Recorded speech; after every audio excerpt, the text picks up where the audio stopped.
Cal walked quickly around the corner onto Wall Street in a state of shock, eyes darting left and right but returning to focus resolutely on the ground in front of him.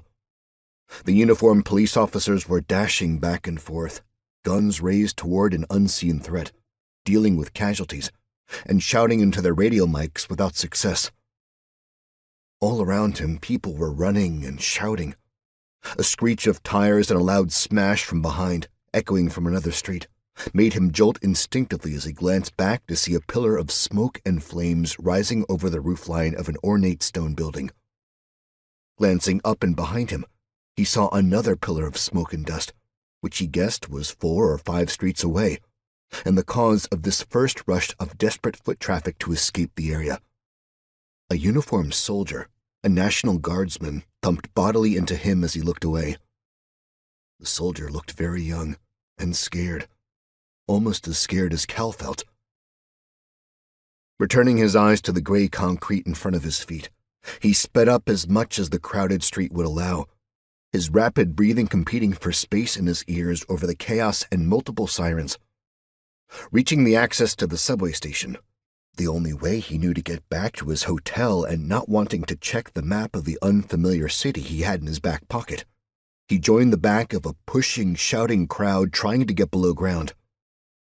His genetic code, that of being British, dictated that he could not push through the crowd to get to the front.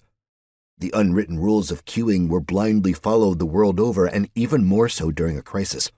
He was 30 or more, pushing, shouting, and panicking people back from the green metal railings funneling the mass of bodies below street level. He was far enough away to escape the main impact of the blast, but close enough to suffer horribly. It started as a low rumble, as though the street under his feet was growling at the chaos above, and rapidly became an impossibly loud crack followed by a roiling cloud of dust and black smoke and pieces of debris ejecting from the top of the staircase leading down. The half-dozen people at the threshold of underground and overground were catapulted upwards and backwards, their clothing smoldering where it hadn't been torn clean away from the heat and flames of the blast. Cal was flattened on his back, cracking his head painfully on the hard ground. He lay there blinking, deafened, trying to make sense of the huge pressure wave he felt before he saw body parts erupt over his head. The concussive wave, the incredible pressure change he felt, had hurt every organ in his body as though they had all been forcibly relocated.